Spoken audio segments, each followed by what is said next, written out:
انہوں نے تیار کر لیا تھا کہ باہر سے ان کی فوجیں اٹیک کریں گی اور اندر سے یہاں کے جو ہندوستانی ہیں وہ بغاوت کریں گے اور اس طرح انگریزوں کے لیے اپنے قدم کو جمانا مشکل ہو جائے گا۔ انہوں نے اپنے شاگرد حضرت مولانا عبید اللہ سندھی رحمت اللہ علیہ کو، جو اسی دارالعلوم دیوبند کے پروردہ تھے، انہیں کابل بھیجا۔ انہوں نے پورے صوبے کے عوام میں اور افغانستان کے لوگوں میں ایک طرح سے تحریک پیدا کر دی اور سب سے پہلی حکومت انہوں نے قائم کی، آزاد ہند حکومت انہوں نے قائم کی۔ ہندوستان کے باہر ہندوستان کے نام پر حکومت قائم کی گئی ہے، لیکن اس میں غور کرنے کی بات یہ ہے کہ شیخ الہند رحمت اللہ علیہ کے ایما پر، ان کے مشورے پر مولانا عبید اللہ سندھی جو حکومت قائم کر رہے ہیں، اس حکومت کا وزیر اعظم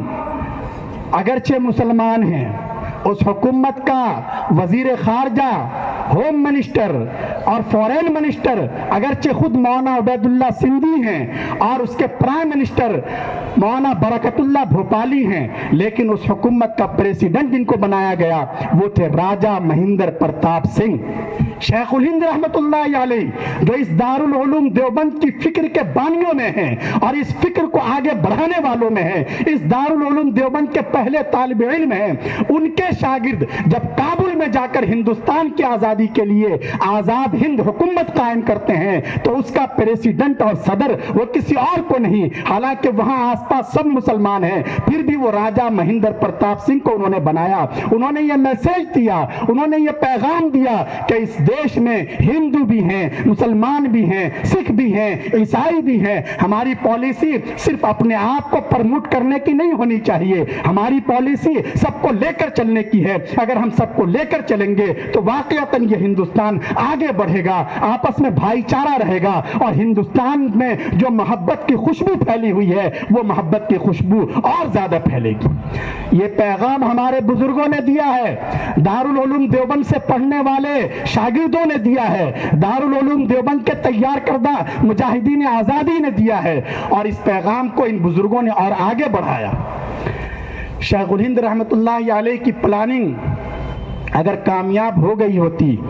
تو شاید اس وقت ہندوستان کا نقشہ کچھ اور ہوتا، لیکن اللہ کو منظور نہیں تھا اور وہ گرفتار کر لیے جاتے ہیں۔ ان کے ساتھ شیخ الاسلام حضرت مولانا حسین احمد مدنی رحمت اللہ علیہ کو اور ان کے شاگردوں کو مالٹا کی جیل میں بھیج دیا جاتا ہے، لیکن پورے ملک میں ان کی رہائی کے لیے احتجاجی مظاہرے ہوتے ہیں جن میں ہندو بھی ہیں، مسلمان بھی ہیں، اور اس طرح آزادی کی شمع لوگوں کے دلوں میں جلتی رہتی ہے۔ 3.5 سال کے بعد شیخ الہند رحمت اللہ علیہ مالٹا کی قید سے واپس آتے ہیں۔ اس وقت ویسے ہی نحیف اور کمزور جسم کے تھے، اپنی زندگی کے آخری پڑاؤ میں ہے، لیکن اس وقت بھی شیخ الہند رحمت اللہ علیہ کا یہ پیغام تھا کہ آزادی کی لڑائی تنہا مسلمانوں کے لیے لڑنا یہ بصیرت اور حکمت کے بالکل خلاف ہے، ہمیں سب کو ساتھ لے کر چلنا ہے۔ جمعیت علماء ہند قائم ہوتی ہے، ان کے شاگرد، ان کے پروردہ، ان کی فکر سے ہم آہنگی رکھنے والے لوگ اس جماعت کے اولین قائدین میں ہوتے ہیں، اور یہ جماعت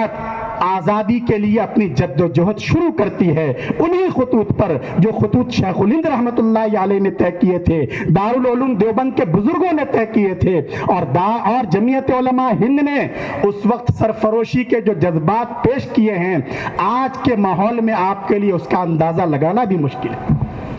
یہ وہ وقت تھا جب حکومت کے خلاف ایک لفظ بولنا یا ایک لفظ لکھنا بہت بڑا جرم سمجھا جاتا تھا،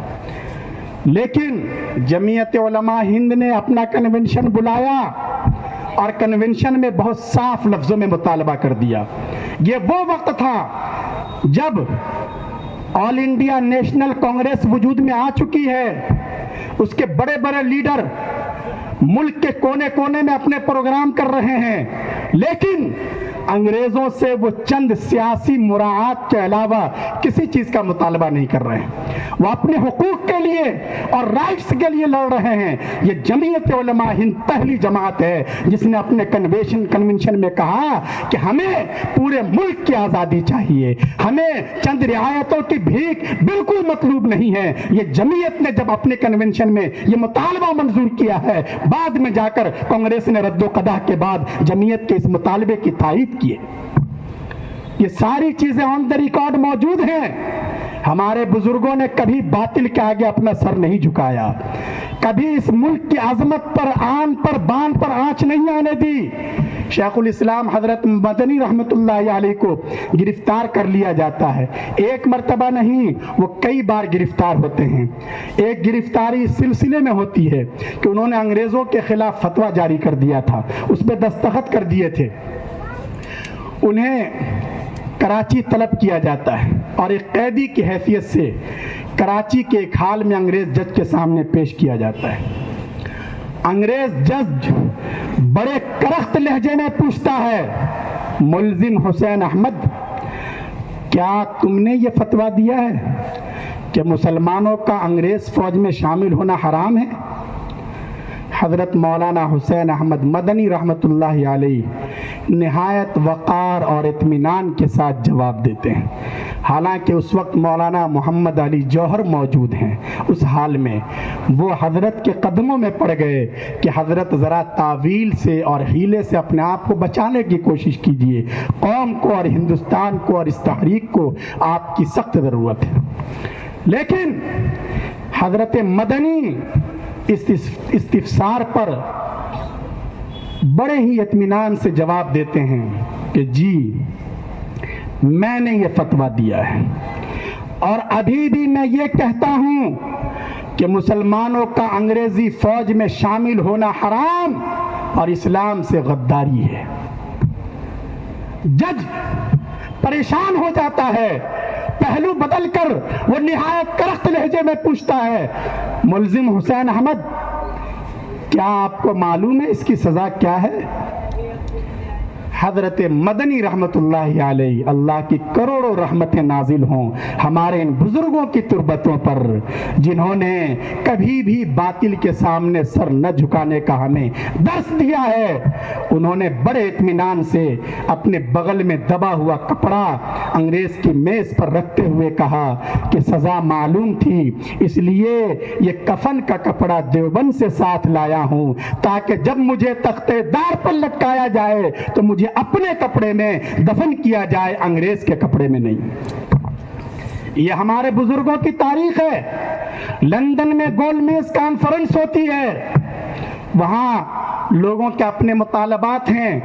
لیکن مولانا محمد علی جوہر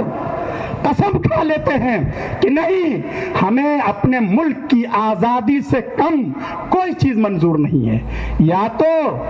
ہمیں ملک کی آزادی کا پروانہ دو یا یہ کہ دفن ہونے کے لیے 2 گز زمین دے دو۔ انہوں نے قسم کھا لی کہ میں اب اپنے غلام ملک کا چہرہ نہیں دیکھنا چاہتا۔ اللہ رب العزت نے ان کی لاج رکھ لی، اور جب وہ واپسی کا ارادہ کر رہے تھے، راستے میں ہی ان کا انتقال ہو جاتا ہے اور حکومت اپنے خرچ پر ان کی نعش کو فلسطین پہنچاتی ہے، اور انبیاء کی پاک اور مقدس سرزمین میں ہمیشہ کے لیے وہ آسودہ خواب ہو جاتے ہیں۔ یہ ہمارے بزرگوں نے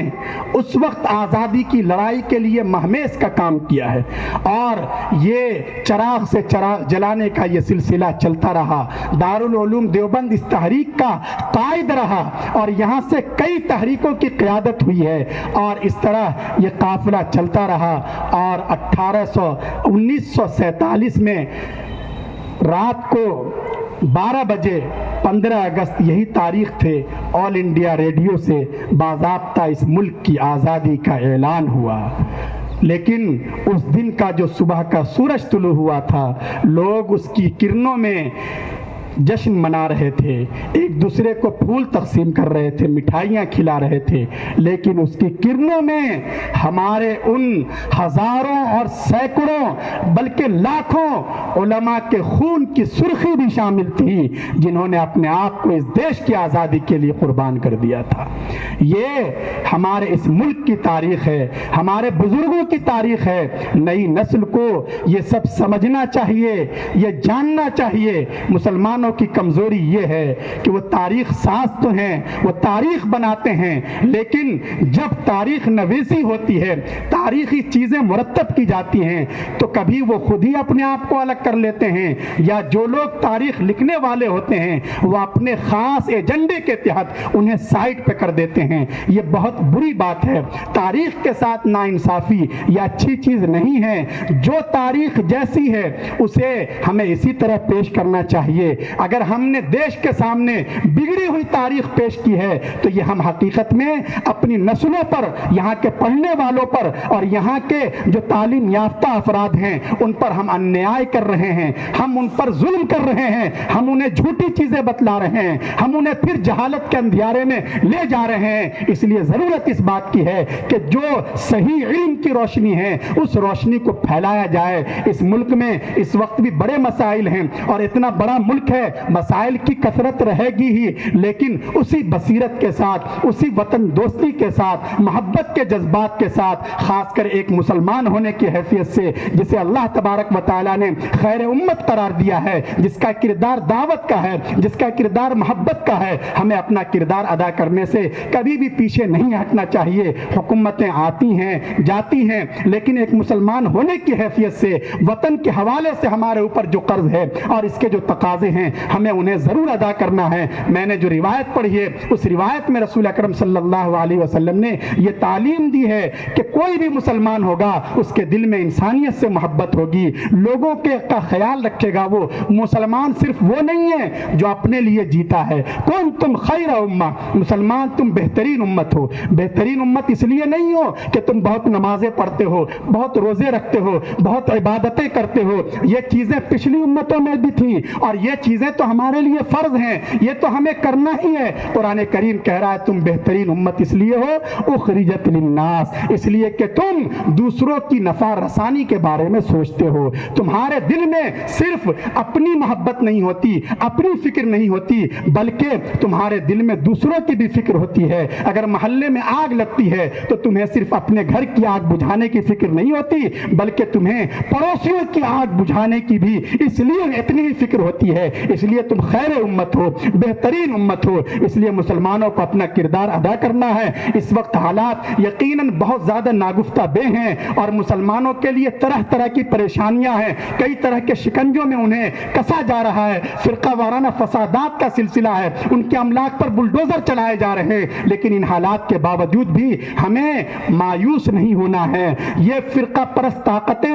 یہ چاہتی ہیں، ان کا پہلا ایم یہ ہے کہ کسی طرح مسلمانوں کے حوصلوں کو پست کر دیا جائے، یہ اس پوزیشن میں نہ رہیں کہ کوئی ڈیسیژن لے سکیں، کوئی فیصلہ لے سکیں۔ لیکن ایسے موقع پر ہمیں بڑی اہمیت کے ساتھ، بڑی حکمت کے ساتھ اور بڑے حوصلوں کے ساتھ کھڑا رہنے کی ضرورت ہے۔ حالات ہمیشہ ایک جیسے نہیں رہتے، حالات میں تبدیلی آتی ہے اور یہ فطرت کے کچھ اپنے نظام ہیں، اس کے مطابق ہمیں اپنے آپ کو بھی سدھارنا ہے۔ ہمارے اندر دین پر عمل کا بے پناہ جذبہ ہونا چاہیے۔ اللہ پاک نے ہمیں جو آزاد ہندوستان کی آزاد فضائیں دی ہیں تو ہم سب سے پہلے اللہ کے غلام ہیں، اللہ کے محکوم ہیں۔ ہم اللہ کے علاوہ کسی بھی منش کی اور کسی بھی سنستھا کی اور کسی بھی طاقت کی اور پاور کی ہم غلامی قبول نہیں کر سکتے، لیکن ہمیں اس کی غلامی کے بندھن میں مضبوطی کے ساتھ بننا پڑے گا۔ ہمارے اندر وہی امانت ہو، ہمارے اندر خودداری ہو، ایک دوسرے کے لیے مرنے مٹنے کا جذبہ ہو، سچائی اور وفا، ایک دوسرے سے کیے گئے وعدے کو نبھانے کا